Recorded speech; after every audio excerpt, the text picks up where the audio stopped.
स्वागत है दोस्तों। आज के इस वीडियो में आज हम सेल के बारे में पढ़ेंगे। इससे पहले हमने विद्युत धारा और प्रतिरोध के बारे में पढ़ा है। विद्युत धारा कैसे प्रवाहित होती है, धारा घनत्व, अनुगमन वेग, फिर ओम का नियम पढ़ा। ओम के नियम से प्रतिरोध शब्द निकल कर आया। प्रतिरोध को प्रभावित करने कारक, विशिष्ट प्रतिरोध, विशिष्ट चालकता, प्रतिरोधों का श्रेणी क्रम, प्रतिरोधों का समांतर क्रम और एक कार्बन वर्ण कोड प्रतिरोध भी हमने पढ़ा। तो अब इसी यूनिट में अगला टॉपिक है हमारा सेल। तो सेल क्या है? सेल एक ऐसी युक्ति है जो रासायनिक ऊर्जा को विद्युत ऊर्जा में परिवर्तित करके परिपथ में आवेश प्रवाह को निरंतर बनाए रखते हैं। मतलब रासायनिक ऊर्जा किसमें बदलती है? विद्युत ऊर्जा में। और आवेश प्रवाह मतलब लगातार आवेश बहता रहता है, उसको निरंतर लगातार बनाए रखते हैं। सेल दो प्रकार के होते हैं, ठीक है। कौन कौन से? एक तो प्राथमिक सेल और द्वितीयक सेल, प्राइमरी सेल और सेकेंडरी सेल। ऐसा नहीं कि हमने मार्केट जो सेल लाए एवरीडे और ये अलग अलग इस नाम, ऐसे नाम नहीं बता देना अपने को, ठीक है। दो सेल होते हैं, एक तो प्राथमिक सेल और द्वितीयक सेल। प्राथमिक सेल क्या होते हैं? ये सेल रासायनिक ऊर्जा को विद्युत ऊर्जा में परिवर्तित करते हैं। मतलब रासायनिक ऊर्जा है जो हमने उत्पन्न की, संचित होती सेल में, उसको विद्युत ऊर्जा में परिवर्तित करते हैं। इसमें होने वाली रासायनिक क्रिया होती है अनुत्क्रमणी, मतलब इरिवर्सिबल होती है। वापस विद्युत ऊर्जा को रासायनिक ऊर्जा में चेंज नहीं कर सकते। जैसे इरिवर्सिबल देखा हमने कि लोहे पे जंग लगना, वापस जंग नहीं हट सकती, तो दूध फटना, ये क्या है? अनुत्क्रमणी है। तो ये जो प्राथमिक सेल है इसमें कौन सी क्रिया होती है? अनुत्क्रमणी। मतलब रासायनिक ऊर्जा को विद्युत ऊर्जा में बदल दिया, वापस विद्युत ऊर्जा रासायनिक ऊर्जा नहीं बनेगी। उदाहरण है डैनियल सेल, शुष्क सेल। ये क्या है? प्राथमिक सेल है, इन्हें पुनः आवेशित नहीं किया सकता है। अब द्वितीयक सेल, इन्हें पहले आवेशित करने पर विद्युत ऊर्जा रासायनिक ऊर्जा के रूप में संचित हो जाती है। पहले क्या करेंगे? इनको आवेशित करेंगे। तो आवेशित करने, जैसे मान लो बैटरी चार्ज करते हैं अपन, मोबाइल चार्ज करते हैं, तो आवेशित करने पर जो विद्युत ऊर्जा है वो किस में चेंज होगी? रासायनिक ऊर्जा में संचित हो जाती है। अब सेल से धारा लेने पर, यहाँ पे लिखा नहीं है शायद, क्या है? अब सेल से धारा, सॉरी, सेल से धारा लेने पर, सेल से धारा लेने पर यह संचित रासायनिक ऊर्जा पुनः विद्युत ऊर्जा में परिवर्तित हो जाती है, ठीक है। पहले सेल को आवेशित करेंगे, रासायनिक ऊर्जा विद्युत ऊर्जा में संचित होगी, फिर हम सेल से धारा लेंगे तो जो संचित रासायनिक ऊर्जा है वो पुनः विद्युत ऊर्जा में परिवर्तित हो जाएगी। मतलब इन सेल को एक बार बनाने के बाद बार बार यूज कर सकते हैं। जैसे कोई बैटरी है उसको बार बार हम चार्ज कर सकते हैं। सेल जो है उनको हम बार बार क्या कर सकते हैं? यूज कर सकते हैं। एक बार डिस्चार्ज या पुनः चार्ज करते हैं, द्वितीयक सेल होते हैं। सीसा संचायक सेल, निफे सेल, ये क्या है? द्वितीयक सेल। इन्हें पुनः आवेशित किया जा सकता है। तो दो प्रकार के सेल पढ़े हमने, प्राथमिक सेल और द्वितीयक सेल। अब सेल के अंदर क्या क्या चीजें होती हैं वो ध्यान से पढ़ेंगे। देखना, ध्यान से पढ़ने से पहले एक बात विशेष करके ध्यान रखना कि इसमें हम सेल का विद्युत वाहक बल, टर्मिनल वोल्टता और आंतरिक प्रतिरोध का कॉन्सेप्ट क्लियर करेंगे। सेल का विद्युत वाहक बल, टर्मिनल वोल्टता और आंतरिक प्रतिरोध का। तो ये जो डायग्राम बनाए मैंने, दो तीन डायग्राम, ये समझने के लिए बनाए हैं। आपको अगर नोट्स बनाते हो डायग्राम बनाने की आवश्यकता नहीं है, डायरेक्ट आपसे यहीं से लिखे सेल के विद्युत वाहक बल तथा विभवांतर से आप क्या समझते हैं। तो हम डायरेक्ट परिभाषा लिख लेंगे तो उसको डायरेक्ट रट लेंगे, समझ में कॉन्सेप्ट नहीं आएगा। तो ध्यान से पहले समझते हैं। तो ये डायग्राम में बोल रहा हूँ आपको कि ये नोट्स में बनाने की आवश्यकता नहीं है, सिर्फ हमें समझने के बना है। तो इसमें देखिए सेल कैसे बनाते हैं। सेल के लिए एक बॉक्स है, इसमें एक विद्युत अपघट्य भरा हुआ है। कौन सा विद्युत अपघट्य? H2SO4, ठीक है। इसमें एक कैथोड की रोड, एनोड और कैथोड की रोड है। ये एनोड और ये कैथोड, इससे सेल बनता है। सेल के लिए कोई ज़्यादा सामग्री की आवश्यकता नहीं है। एक एनोड होता है, कैथोड होता है। एक मान लो कोई सा भी डिब्बा प्लास्टिक का, कांच का, उसमें कोई सा भी जो विलयन जिससे हम सेल बना रहे हैं वो मिला देते हैं। जैसे हम H2SO4 विद्युत अपघट्य, तो जैसे मिलाएंगे तो ये क्या हो जाएगा? H+ अलग हो जाएगा और SO4- अलग हो जाएगा। तो H+ कहाँ आ जाएगा? एनोड पर आ जाएगा। SO4- कहाँ आ जाएगा? कैथोड पर आ जाएगा। तो दोनों प्लस आवेश अलग हो जाएगा, माइनस आवेश अलग हो जाएंगे। जो माइनस आवेश और प्लस आवेश तो दोनों विभव का अंतर हो जाएगा। प्लस आवेश का पे विभव ज्यादा होगा, माइनस आवेश पे विभव क्या होगा, कम। माइनस आवेश विभव को कम करता है और प्लस आवेश विभव को क्या करता है, बढ़ाता है। तो दोनों सिरों पर विभव का जो अंतर हो जाएगा, ध्यान समझना, सेल बनाने पर एनोड और कैथोड पर आवेश जाएगा, आवेश प्लस आवेश जाएगा मतलब विभव क्या होगा, बढ़ेगा। और कैथोड में माइनस आवेश जाएगा मतलब विभव क्या होगा, घटेगा। तो दोनों के सिरों पर, यहाँ पे और यहाँ पे, दोनों के सिरों पर विभव का जो अंतर होगा, किसका अंतर, विभव का अंतर, उस विभव के अंतर को बोलते हैं विद्युत वाहक बल। मतलब हमने सेल बनाया है, सेल कितने वोल्ट का बनाया है उसको बोलते हैं विद्युत वाहक बल। हमने सेल बनाया है तो हमने बोल दिया है कि इन दोनों सिरों के बीच विभवांतर 40 वोल्ट है। क्या बोल दिया हमने, कि इन दोनों सिरों के बीच विभवांतर 40 वोल्ट है, मतलब हमने 40 वोल्ट का सेल बनाया है। कितने वोल्ट का सेल बनाया है, 40 वोल्ट का सेल बनाया है। तो दोनों सिरों के बीच उत्पन्न विभवांतर को बोलते हैं विद्युत वाहक बल। मतलब हमने सेल नहीं बनाया, मान लो हमने सेल नहीं बनाया, हम मार्केट से सेल लेके आए, उस सेल पे लिखा हुआ है 5 वोल्ट, 10 वोल्ट, 15 वोल्ट। मतलब क्या है उसका, वो विद्युत वाहक बल है जो सेल पर लिखा हुआ है। जो हमने सेल बनाया है, हमने बताया है कि इन दोनों के सिरों पर इतना विभवांतर है, विभव का अंतर है, मतलब वो क्या है, विद्युत वाहक बल है। ठीक है। अब इसके बाद हम देखते हैं कि जो हमने सेल बनाया है, जैसे मान लो ये सेल बना दिया हमने, ये सेल हमारा 40 वोल्ट का हमने बनाया है, या मार्केट से लाए, उस पर लिखा हुआ है 40 वोल्ट। कितना लिखा हुआ है, 40 वोल्ट लिखा हुआ है। तो हम उसको परिपथ में कहीं जोड़ते हैं। जैसे मान लो हमने परिपथ में जोड़ा है, यहाँ पे सेल को, ये क्या है, सेल है हमारा, इस सेल को परिपथ में जोड़ दिया, 40 वोल्ट है। 40 वोल्ट क्या बोलेंगे, विद्युत वाहक बल। क्या बोलेंगे, विद्युत वाहक बल। इस सेल को इस परिपथ में जोड़ा हमने, इस परिपथ में जोड़ा है, और यहां पे देखा है इन दोनों के सिरों पर बाह्य परिपथ में जोड़ा है। ये मान लो बल्ब है या बाह्य प्रतिरोध, विद्युत बल्ब जोड़ा है, या क्या मान सकते हैं अपन, बाह्य प्रतिरोध। ये सेल जोड़ दिया ऐसे, ये प्लस, ये माइनस, और ये बाह्य प्रतिरोध जोड़ दिया। तो इनके सिरों पर विभवांतर देखा हमने, तो 35 वोल्ट है। कितना वोल्ट है, 35 वोल्ट।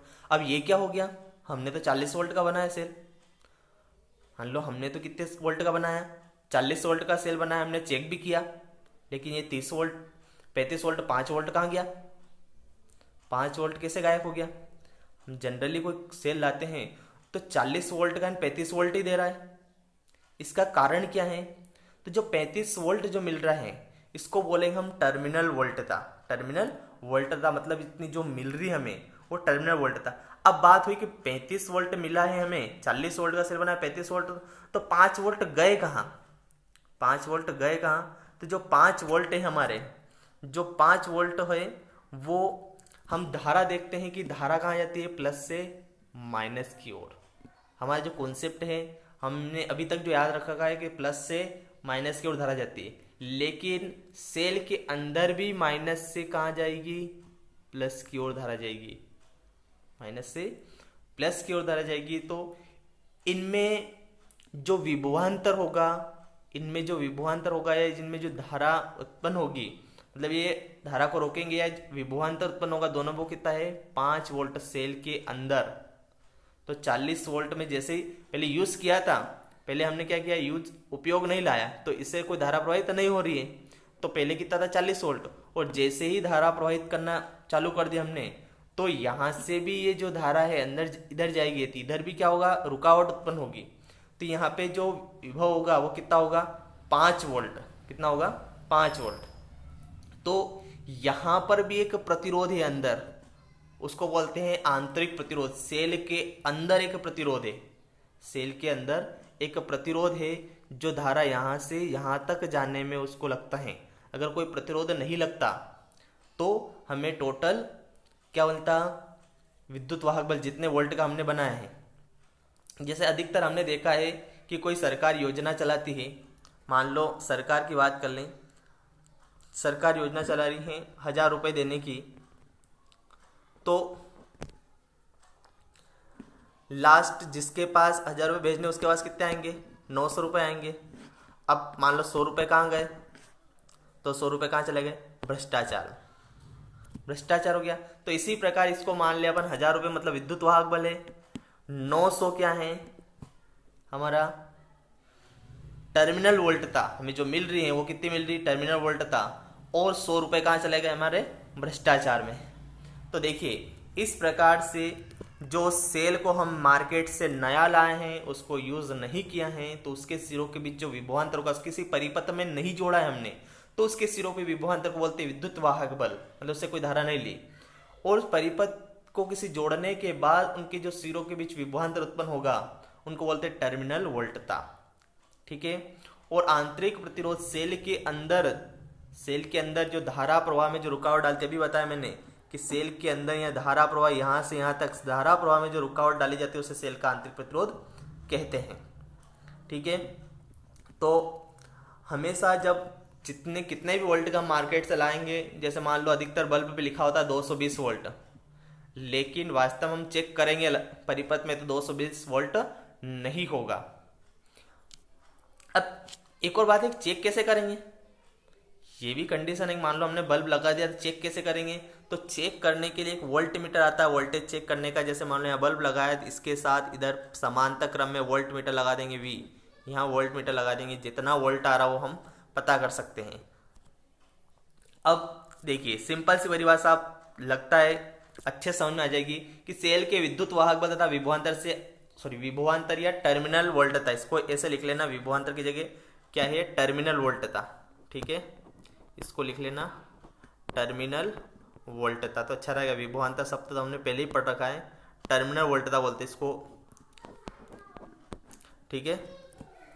विद्युत वाहक बल और दूसरा कौन सा है, टर्मिनल वोल्टता।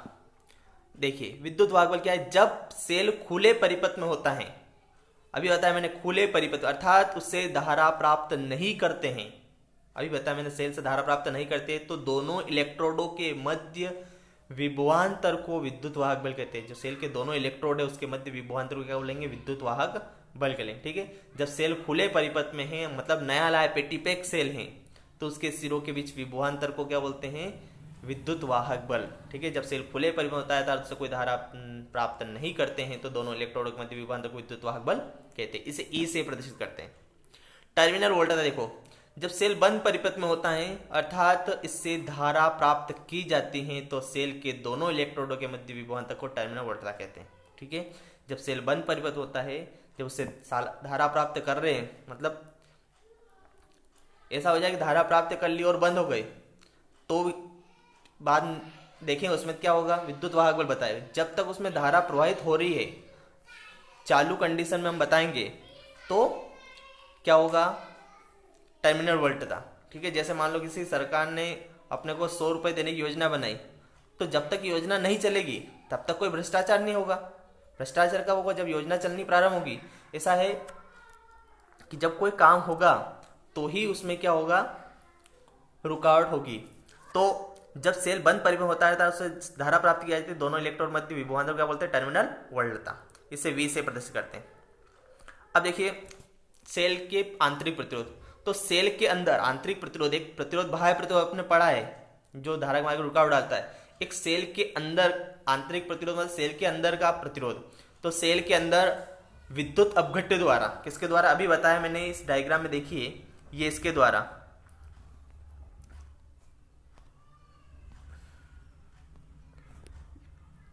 क्या है ये विद्युत अपघट्य, यहां से यहां जाने विद्युत अपघट्य द्वारा धारा के प्रवाह में जो रुकावट डाली जाती है। बहुत ही सिंपल परिभाषा देखिए, सेल के अंदर विद्युत अपघट्य द्वारा धारा के प्रवाह में डाली गई रुकावट को सेल का आंतरिक प्रतिरोध कहते हैं। बहुत ही सिंपल भाषा में लिखिए, और देखोगे बहुत सारी परिभाषा मिल जाएगी आपको, लेकिन सबसे सिंपल परिभाषा है, सेल के अंदर विद्युत अपघट्य द्वारा धारा के प्रवाह में रुकावट को सेल का आंतरिक प्रतिरोध कहते हैं। यहाँ विद्युत अपघट्य द्वारा धारा के प्रवाह में जो रुकावट डाली जाती है, और थोड़ा लैंग्वेज बड़ा है तो जो रुकावट डाली जाती है उसे सेल का आंतरिक प्रतिरोध कहते हैं। इसे स्मॉल आर से प्रदर्शित करते हैं। याद रखना, जो प्रतिरोध है उसको कैपिटल आर से और आंतरिक प्रतिरोध को स्मॉल आर से प्रदर्शित करते हैं। ये सभी वर्ड आएंगे, अब आगे पढ़ते जाएंगे तो आगे वर्ड आएंगे। तीनों चीजें क्लियर हो गई। जब सेल खुले परिपथ होता है, जब सेल से धारा नहीं ली जाती है तो विद्युत वाहक बल, दोनों सिरों के बीच विभवांतर को विद्युत वाहक बल। जब सेल बंद परिपथ होता है मतलब उससे धारा ली जाती है तो टर्मिनल वोल्टता। और उस विद्युत अपघट्य द्वारा धारा के प्रवाह में डाली गई रुकावट को सेल का आंतरिक प्रतिरोध कहते हैं। अब देखिए प्रश्न वेरी मोस्ट इंपॉर्टेंट प्रश्न है कि सेल के आंतरिक प्रतिरोध को प्रभावित करने वाले कारक, मतलब सेल का आंतरिक प्रतिरोध किन किन कारकों पर निर्भर करता है। जो सेल है उसका आंतरिक प्रतिरोध किन किन, जैसे हमने बाह्य प्रतिरोध भी पढ़ा है कि उसकी लंबाई पर निर्भर करता है, अनुप्रस्थ काट के क्षेत्र पर निर्भर करता है, पदार्थ पर निर्भर करता है। तो इस प्रकार सेल का आंतरिक प्रतिरोध पढ़ा है ना हमने, बाह्य प्रतिरोध लंबाई पर, अनुप्रस्थ काट के क्षेत्रफल पर, और तीसरा हमने पढ़ा ताप पर और पदार्थ पर। 4 कारक पढ़े हैं।